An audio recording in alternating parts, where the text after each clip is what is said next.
आज की क्लास में आप सीखने वाले हैं अंग्रेज़ी पढ़ने और लिखने के नियम।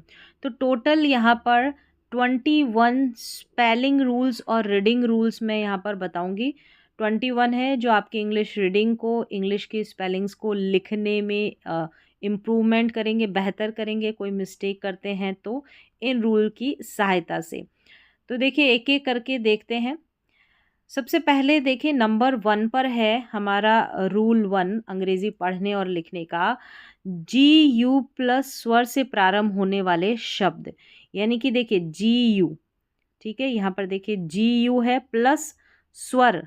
स्वर का मतलब जो वाउ लेटर रहते हैं। देखिए जी यू के बाद में यहाँ पर ए है, जी यू के बाद में यहाँ पर ई है, यहाँ पर भी देखिए जी यू के बाद में ई है, फिर यहाँ आई है। इस तरीके से ये रूल है कि जी यू और स्वर से प्रारंभ होने वाले, यानी जी यू से स्टार्ट हो रहा है प्लस स्वर है, स्वर यानी ए ई आई ओ यू लेटर्स में से एक है, तो जी यू का उच्चारण ग होता है। तो यहाँ पर देखिए जी यू को ग्यू करके इस तरीके से नहीं पढ़ेंगे, तो यहाँ पर जी यू और इसके बगल में ए यानी कि स्वर अक्षर है, स्वर लेटर है, तो जी यू को ग पढ़ेंगे।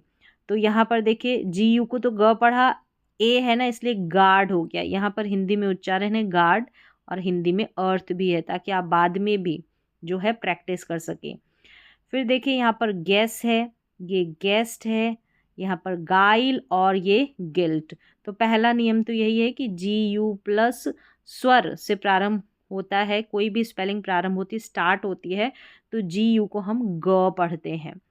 फिर आगे यहाँ पर एक्सेप्शन दे रखा, अपवाद दे रखा है। जैसे ये वाली स्पेलिंग है, इसको हम गवावा करके पढ़ते हैं, ठीक है, इसको गवावा पढ़ते हैं, तो थोड़ी सी अलग है, ध्यान रखना। वैसे जी यू को यहाँ पर पढ़ तो हम ग ही रहे हैं, लेकिन उच्चारण थोड़ा सा अलग है, यानी कि अमरूद यानी कि गवावा, तो ऐसे याद रख लें। फिर रूल 2 देखें, साइलेंट एच। एच यानी एच से शुरू होने वाले कुछ शब्दों में एच का उच्चारण नहीं होता। तो यहाँ पर कुछ स्पेलिंग्स है, यहाँ पर देखिए एच से स्टार्ट हो रही है स्पेलिंग और एच का जो है उच्चारण नहीं होता, यहाँ पर ज़्यादा मिस्टेक्स होती है। जैसे यहाँ पर देखिए हेयर करके इसको पढ़ सकते हैं, हेयर, तो यहाँ पर एच जो है इसमें साइलेंट है, इसको एयर करके पढ़ेंगे। अब ये जो एयर है ये ए आई आर वाला एयर नहीं है, इस एयर का मतलब हवा होता है, ये वाला एयर है ना यहाँ पर जो लिखा है इसका मतलब वारिस। फिर यहाँ पर देखिए इसको हॉनेस्ट नहीं पढ़ना, ऑनेस्ट पढ़ना, ऑनेस्ट ईमानदार। यहाँ है इसको ऑनर, ऑनर क्योंकि एच साइलेंट है, ऑनर, और यह है आवर, आवर यानी कि घंटा, ठीक है, इस तरीके से। तो यहाँ पर एच से, दूसरा रूल है साइलेंट एच का, जो एच से अगर कोई स्पेलिंग शुरू होती है, कुछ स्पेलिंग्स में, कुछ शब्दों में, कुछ स्पेलिंग्स में एच साइलेंट रहता है। नेक्स्ट देखेंगे रूल नंबर 3, साइलेंट जी एच। साइलेंट जी एच है, एक्सेप्शन है कि जी एच को फॉ भी पढ़ा जाता है, मतलब कि जी एच साइलेंट भी रहता है और कुछ स्पेलिंग्स में जी एच को फॉ भी पढ़ा जाता है। तो देखते हैं इसमें रूल, आई या फिर ई आई के बाद जी एच आए, देखिए आई या ई आई के बाद जी एच आए, तो जी एच के बाद आए, या फिर ठीक है आई या ई आई के बाद जी एच आए, देखिए ये वाला देख सकते हैं, पढ़ सकते हैं, या जी एच के बाद टी आए, तो जी एच का उच्चारण अक्सर नहीं होता, ठीक है। अभी देखेंगे, और ए यू और ओ यू के बाद आने वाले जी एच का उच्चारण, इस ए यू और ओ यू के बाद आने वाले जी एच का उच्चारण भी नहीं होता। मतलब कहाँ कहाँ पर जी एच का उच्चारण नहीं होता, ये नियम लिखा हुआ है। तो सबसे पहले देखें, जी एच के बाद में पहला है कि टी आए, जैसे यहाँ पर देखिए जी एच के बाद में टी आ रहा है, तो यहाँ इसमें जी एच का उच्चारण नहीं हो रहा, इन स्पेलिंग्स में जी एच का उच्चारण नहीं हो रहा है। इसको बॉट, थॉट और इसको फ्रॉट पढ़ेंगे, और यहाँ पर इसको ड्राउट पढ़ेंगे, ठीक है। इसको ड्रॉट नहीं पढ़ना है, ड्राउट पढ़ना है। डी आर है ना, इसको ड्र, एफ आर को फ्र, टी एच को थ। यहाँ पर अब जो जी एच के बाद में टी आ रहा है, इसलिए यहाँ पर जी एच का उच्चारण नहीं है, जी एच साइलेंट है। बॉट का मतलब खरीदा, थॉट का मतलब विचार, और फ्रॉट यानी कठिनाइयों से भरा, और ड्राउट का मतलब है सूखा। फिर यहाँ पर देखें, यहाँ पर था कि आई या ई आई के बाद जी एच रहता है ना, तो भी जी एच का उच्चारण नहीं होता। तो आई के बाद यहाँ जी एच है, तो जी एच का उच्चारण नहीं है, साई पढ़ेंगे इसको, जी एच का उच्चारण ही नहीं हो रहा। फिर यहाँ पर देखिए जी एच के बाद में टी है, तो यहाँ पर भी नहीं है। लाइट, आइट में भी नहीं है। फिर यहाँ है आई के बाद में GH है, तो यहाँ पर भी नहीं है GH का उच्चारण। GH इन सारे स्पेलिंग्स में साइलेंट है, ये है रूल। इसको नेबर पढ़ेंगे, नेबर, तो GH इसमें भी नहीं पढ़ा गया। अब यहाँ पर है कि कुछ स्पेलिंग्स में GH को फ पढ़ा जाता है, कुछ स्पेलिंग्स में। वो स्पेलिंग्स ये रही, जैसे यहाँ पर देखिए, इसमें ये जितनी भी स्पेलिंग दे रखी है ना, इसमें GH को आपको फ पढ़ना है, तो इनकी प्रैक्टिस कर लें। अब इसको कॉफ पढ़ेंगे, तो इन्हीं की प्रैक्टिस कर लें, इसके अलावा कोई स्पेलिंग बचती नहीं है। अगर इन्हीं की प्रैक्टिस कर लेते हैं तो कभी लिखने में ये स्पेलिंग्स लिखेंगे तो वहाँ पर भी मिस्टेक नहीं होगी और पढ़ने में भी नहीं होगी।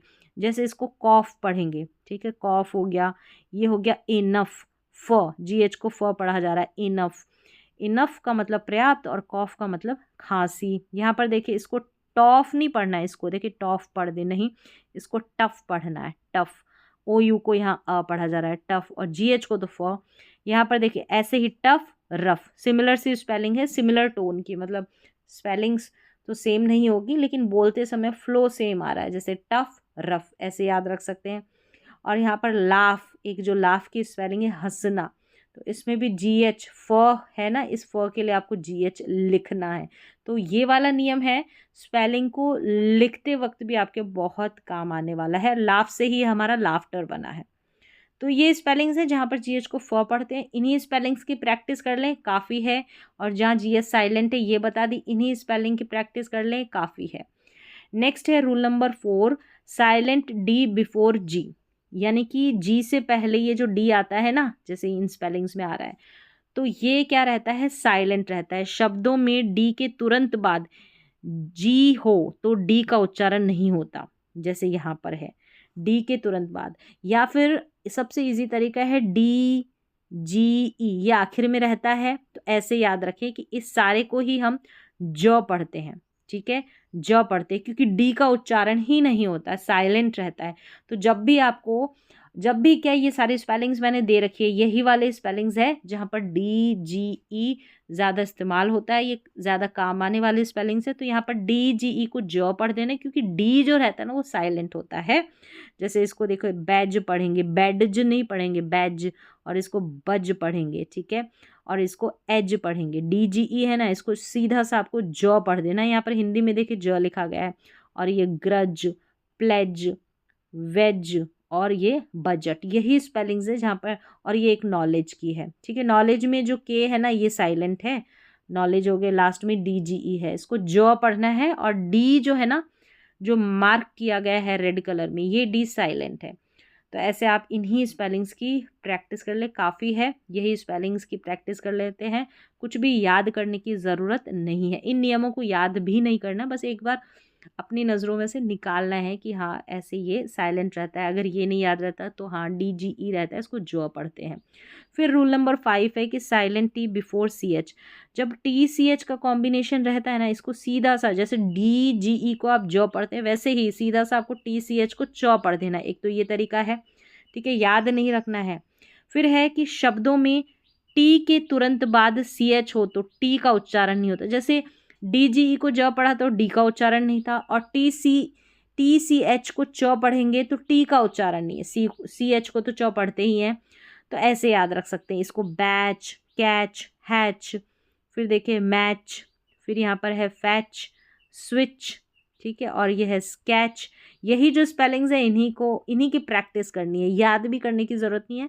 स्नैच और स्क्रैच एक बार प्रैक्टिस कर लेते हैं, समझ में आ जाता है। फिर देखिए ये जो है ना, SCR इसको स्क्रॉ पढ़ते हैं, SN इसको स्नो पढ़ते हैं, SK इसको स्क पढ़ते हैं, SW इसको स्व पढ़ते हैं। ऐसे आपको जो है उच्चारण दो लेटर्स के वो भी आने चाहिए, उससे भी इंग्लिश पढ़ना, कम समय में इंग्लिश पढ़ना आप सीख सकते हैं। कुछ भी याद रखने की ज़रूरत नहीं पड़ती है कि नियम कितने याद रखें, तो बस एक बार देखना होता है। जैसे यहाँ पर देखिए साइलेंट T है, जैसे ये वाला कॉम्बिनेशन रहता है ना, ये वाला कॉम्बिनेशन जैसे STLE, STEN, इसमें T साइलेंट रहता है। शब्द के अंत में ये आता है ना, ये दोनों कॉम्बिनेशन, तो T का उच्चारण नहीं होता। तो यहाँ पर देखें, यहाँ पर यही वाला कॉम्बिनेशन है इन सभी में, ठीक है, ज़्यादातर यही वाला है, मोस्टली आपको नज़र आएगा। तो यहाँ पर देखिए, इसको बस्टल नहीं पढ़ेंगे, बस पढ़ दिया BUS, और TLE टल पढ़ दिया, नहीं, बसल पढ़ेंगे, क्योंकि T है ना वो साइलेंट है। अब इसको हस्टल नहीं, हसल पढ़ना है। अब यहाँ पर देखिए बी आ रहा है ना, इसको ब्र पढ़ते तो ब्रिस्टल नहीं ब्रिसल पढ़ना है। अब इसको कैस्टल नहीं कैसल पढ़ना है।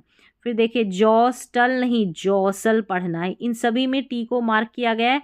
और ये क्यों? क्योंकि STLE लास्ट में ये पैटर्न है ना, STLE, तो इसमें टी जो है वो साइलेंट रहता है। फिर यहाँ देखिए पेस्टल, तो एक बार प्रैक्टिस कर लेते तो सारी चीज़ समझ में आ जाती है। इसमें किसी ने किसी नियम को याद नहीं रखा है या याद नहीं किया है, बस तरीका देख लिया है कि हाँ ऐसा है, ऐसे साइलेंट रह रहे हैं इन स्पेलिंग्स में, बस इतना सा आपको ध्यान रखना होता है। फिर इसको पेस्टल नहीं पैसल। यहाँ पर देखिए इसको क्रिस्टमस नहीं पढ़ते, क्रिसमस पढ़ते हैं।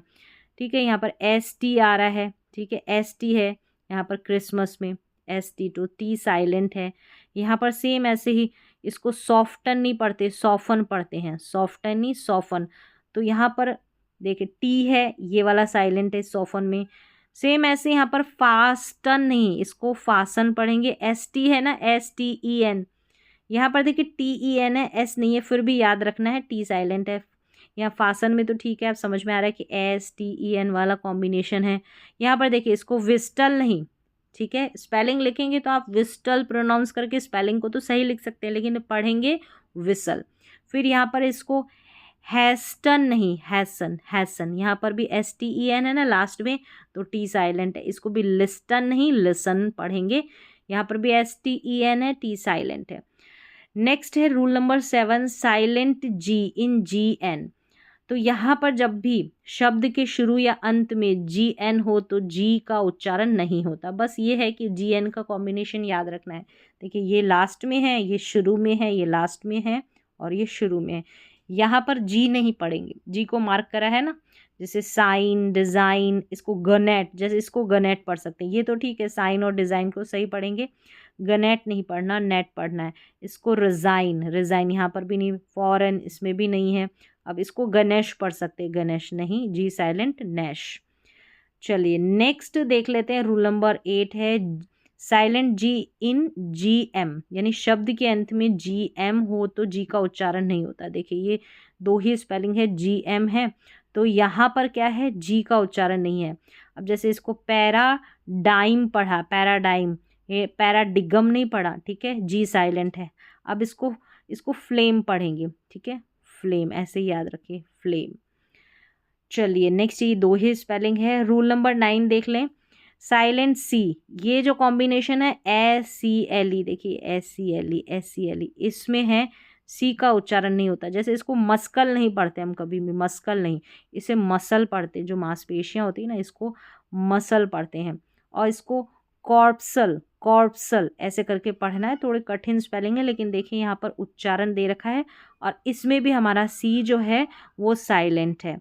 चलिए इनका अर्थ है, कोई ऐसे ही स्पेलिंग नहीं उठाई गई है, हिंदी में देख सकते हैं, अर्थ भी दे रखा है। रूल नंबर 10 है साइलेंट N इन MN, यानी शब्द के अंत में MN रहता है ना, तो N का उच्चारण नहीं होता। तो ये भी कुछ स्पेलिंग्स आती रहती है, जैसे MN आखिर में रहेगा तो इसमें N का उच्चारण नहीं होगा, जैसे ऑटम, कॉलम, सोलम, डैम, इस तरीके से MN का कॉम्बिनेशन आखिर में ही आता है और N साइलेंट होता है। रूल नंबर 11 है कि साइलेंट P बिफोर N और S, यानी जैसे N से पहले या S से पहले P आता है ना, ये साइलेंट रहता है, जैसे यहाँ पर दे रखा है PN या PS। तो यहाँ पर देखिए इसको निमोनिया, इसको साम, इसको साइकोलॉजी पढ़ते हैं, इन सभी में P है ना साइलेंट, और यही स्पेलिंग्स है जहाँ पर P साइलेंट है, कुछ है कि स्पेलिंग है, ज़्यादा नहीं है। तो यहाँ पर है रूल नंबर 12 साइलेंट H इन RH, जैसे RH स्टार्टिंग में रहता है तो यहाँ पर H साइलेंट रहता है, जैसे राइम और रिदम पढ़ते हैं इसको, ठीक है, राइम और रिदम। रूल नंबर 13 है साइलेंट H, WH, जब WH रहता है ना ऐसे, WH मतलब वहाँ पर H साइलेंट होता है, शब्द की शुरुआत में WH हो और WH के बाद में अगर ये वाले लेटर्स हो A, E, I और Y हो तो H का उच्चारण नहीं होता, ये वाले लेटर्स होते हैं ना तब, ठीक है। तो यहाँ पर ये वाले लेटर्स में से ही कुछ ना कुछ लेटर है, आप देख सकते हैं, चेक कर सकते हैं, जैसे यहाँ पर A है, E है, यहाँ पर E है, यहाँ पर I है, ऐसे। तो यहाँ पर सभी में H जो है ना वो साइलेंट है, what, wheat, wheel, when, white और विच, यहाँ पर हमने H को नहीं पढ़ा है। और लास्ट में देखिए Y, यहाँ पर देखेंगे तो H का उच्चारण नहीं हो रहा है। रूल नंबर देखिए 14 है साइलेंट W इन WHO, यानी जब WHO रहता है जैसे इन सभी स्पेलिंग्स में, तो W साइलेंट रहता है। WH से शुरू होने वाले शब्दों में W, जैसे यहाँ पर देखिए इसको वू नहीं पढ़ते, हु पढ़ते हैं, होल पढ़ते हैं, यानी इनमें W का उच्चारण ही नहीं हो रहा। यहाँ पर हूँ मैं, हुज है, यानी H से हम पढ़ रहे हैं और WH का कॉम्बिनेशन होता है ये। फिर है rule number 15, silent W before R, यानी W और R का कॉम्बिनेशन रहता है ना, W और R का कॉम्बिनेशन यहाँ पर जो है, ये देखिए इनमें यहाँ पर जो है क्या है, इसको वरैप नहीं रैप पढ़ेंगे क्योंकि W साइलेंट है। वरिंग नहीं रिंग, और इसको वरिंकल नहीं रिंकल, इसको भी देखिए रिस्ट रॉन्ग, W नहीं पढ़ना है। फिर एक ये स्पेलिंग है यहाँ पर देखें, इसको आंसवर नहीं पढ़ना, आंसर पढ़ना है, ये जो गलत प्रोनाउंस कर देते हैं, ठीक है। और इसको सवॉर्ड नहीं सॉर्ड पढ़ना है, और इसको भी जैसे टू पढ़ते हैं, ये तो ठीक है आप सही पढ़ देंगे, लेकिन यहाँ पर भी W जो है ना वो साइलेंट है, ठीक है, W साइलेंट है। WR वाला तो ठीक है, लेकिन जहाँ जहाँ पर और भी है जैसे आंसर, सॉर्ड और टू, ये भी मैंने बता दिया। फिर है rule number 16, silent K before N। जब भी KN का कॉम्बिनेशन रहेगा बहुत सारी स्पेलिंग्स आती है, जिसको कनेक, कनी, कनीड, कनाइफ, कनेट या कनॉब ऐसे करके पढ़ देते हैं, लेकिन आपको ऐसे बिल्कुल नहीं पढ़ना है, क्योंकि K जो है ना ये स्टार्टिंग वाला ये साइलेंट है। K से हमको शुरुआत नहीं करनी, उसके अगला जो लेटर N है ना उसको नॉ पढ़ना है, जैसे इसको नेक, नी, नीड, नाइफ और निट, इसको नाइट नहीं पढ़ना, निट पढ़ना, नॉब ऐसे पढ़ना है, K का उच्चारण नहीं होगा, ठीक है। यहाँ पर भी कनॉक नहीं नॉक, कनो नहीं नो, अब कनो पढ़ देते हैं जो स्टार्टिंग में शुरुआत करते हैं पढ़ने की। अब इसको भी कनॉट नहीं नॉट पढ़ेंगे, जो गांठ लगाते हैं किसी रस्सी में तो उसको इंग्लिश में नॉट बोलते हैं। तो हिंदी में अर्थ दे रखा है, हिंदी में अर्थ ज़रूर, जब इंग्लिश के वर्ड्स की प्रैक्टिस करें तो हिंदी में अर्थ ज़रूर पता होना चाहिए, तभी आप सही करेक्ट इंग्लिश पढ़ना भी सीखेंगे और लिखना भी। रूल नंबर 17 है साइलेंट L, मतलब जैसे LM ये आखिर में रहता है, LK ये कॉम्बिनेशन, ठीक है, और LF LD ये वाला कॉम्बिनेशन रहता है ना, इसमें जो मोस्टली L जो है ना वो साइलेंट रहता है। यहाँ पर देखिए ये दे रखा है पूरा कॉम्बिनेशन, तो ये कई बार साइलेंट रहता है, इनका उच्चारण नहीं होता है। जैसे यहाँ पर देखें, यहाँ पर अब यहाँ पर जो ये है ना, यहाँ पर LD ये वाले कॉम्बिनेशन भी में रहता है, इसको कालफ नहीं काफ, हालफ नहीं हाफ, यौलक नहीं यौक, फौलक नहीं फॉक, सभी में है कॉम्बिनेशन। अभी स्टार्टिंग में नियम बता दिया, टॉलक नहीं टॉक, वॉलक नहीं यहाँ पर वॉलक नहीं वॉक, इसको वाक भी नहीं पढ़ना, वॉक पढ़ना है। इसको भी चाक नहीं चौक, और यहाँ देखिए कुड शुड, और यहाँ पर देखिए काम पाम बाम। तो यहाँ पर सभी में इन सारे स्पेलिंग्स की प्रैक्टिस कर लें, जहाँ पर L साइलेंट है इन सभी में L साइलेंट रहता है, और पैटर्न यहाँ पर बता दिया, लास्ट में LM LK LF और LD रहता है, और यही स्पेलिंग्स है। इनमें ज़्यादातर लिखते समय भी मिस्टेक हो जाती है और प्रोनाउंसिएशन करते वक्त तो होती ही है। फिर रूल नंबर 18 है साइलेंट B इन MB। फिर ये देखिए MB का कॉम्बिनेशन रहता है ना लास्ट में, MB का कॉम्बिनेशन, तो यहाँ पर B साइलेंट है। अब इसको बॉम्ब नहीं पढ़ते ना, बॉम्ब, कॉम, टॉम, डम और लैम, यानी M है ना वहाँ तक ही पढ़ना है, B का उच्चारण नहीं होगा। ये है एक तो जहाँ पर साइलेंट रहता है, B साइलेंट रहता है। रूल नंबर 19 है प्रोनाउंसिएशन ऑफ GUE, यानी शब्द के अंत में GUE हो तो GUE का उच्चारण ग होता है, ठीक है, ये ध्यान रखना है। जैसे ये GUE है अंत में, तो इसको ग्यू करके नहीं पढ़ना, डायलॉग पढ़ते हैं, ग पढ़ना है। देखिए इसको टंग यू नहीं पढ़ते, टंग, और ये एपीलॉग, यू नहीं है एपीलॉग, तो ये वाला याद रखिए कि GUE रहता है तो ग पढ़ते हैं इसको साथ में। नंबर 20 पे हमारा रूल है कि प्रोनाउंसिएशन ऑफ GUI, अभी तो GUE था और I का है, GUI शब्द के बीच में हो तो GUI को ग्वी करके पढ़ते हैं। जैसे देखें यहाँ पर इन स्पेलिंग्स में, एंग्विश, डिस्टिंग्विश, पेंगुइन, तो ये जो है एक बार इनकी प्रैक्टिस कर लें। जैसे यहाँ पर लिखा हुआ है एंग्विश, डिस्टिंग्विश और पेंगुइन, जैसे इस स्पेलिंग को लिखते वक्त मिस्टेक होती है, डिस्टिंग्वी GUI और श नहीं होगी अगर इसको तोड़ के छोटे छोटे टुकड़ों में हिस्सों में पढ़ेंगे तो यहाँ पर GUI बीच में इसको ग्वी करके पढ़ा गया है। और देखें GUI के दूसरे उच्चारण हैं गाइल और गाइज, तो यहाँ पर देखिए इसमें बिगाइल पढ़ा है, बिग्विल नहीं पढ़ना, बिगाइल, ये ऐसे ही याद रखें, ठीक है। और इसका यूज़ होता है, ये वर्ड आपको मिलेगा, यानी भेष बदलना, तो इसको पढ़ेंगे डिसगुआइज नहीं पढ़ेंगे, डिसगाइज, डिसगाइज। यहाँ पर उच्चारण दिया गया, इसको देखकर प्रैक्टिस कर ले, याद नहीं करना है, प्रैक्टिस करना है। सही उच्चारण करना आ जाता है तो सही स्पेलिंग लिखना भी आ जाता है। फिर यहाँ पर रूल नंबर 21 है कि प्रोनाउंसिएशन ऑफ इनका, GEON, GION और GEOUS और GIOUS। तो GEON और GION का उच्चारण जन होता है, ये इनका उच्चारण जन होता है। GEOUS हो या GIOUS हो, ठीक है, ई और आई का फर्क है दोनों में, तो इसका जस होता है, ठीक है। ये उच्चारण ध्यान रखना है, गलत पढ़ देते हैं, जैसे इसको रीगन नहीं पढ़ना, इसको जन पढ़ना है, GION को। अब इसको पिगन नहीं, पी जन पढ़ना है, GEON। चाहे GION हो या GEON हो, इन दोनों को ही जन पढ़ते हैं। फ़र्क क्या है, एक में आई है, एक में ई है। फिर देखिए रिलीजन पढ़ना है, फिर यहाँ गॉर्जस पढ़ना है, GEOUS हो तो जस पढ़ना है, GIOUS हो तो जस पढ़ना है। ई और आई का ही फ़र्क है इनमें, आप देख सकते हैं, इसमें ध्यान से समझ में आ जाएगा। गॉर्जस बहुत सुंदर होता है, और यहाँ पर उसको बोलते हैं गॉर्जस, और ये है रिलीजियस, ठीक है, रिलीजियस, रिलीजियस। तो इस तरीके से इस उच्चारण में भी मिस्टेक होती है, तो ये स्पेलिंग्स भी आप ध्यान रखें। ये कंफ्यूज करने वाले जो रूल थे, नियम थे, वो यहाँ पर 21 लिए हैं। तो इस तरीके से आप इन 21 रूल की प्रैक्टिस करनी है, इनको याद नहीं करना है, प्रैक्टिस करनी है। प्रैक्टिस करने से ये सारी की सारी वही स्पेलिंग्स मैंने यहाँ पर दे रखी है, ली है, जिन स्पेलिंग्स में मिस्टेक होती है, बहुत ज़्यादा लिखते वक्त गलती करते हैं, बहुत ज़्यादा पढ़ते वक्त, उनको प्रोनाउंस करते वक्त मिस्टेक करते हैं। तो आज की क्लास में बस इतना ही, मिलते हैं अगली क्लास में।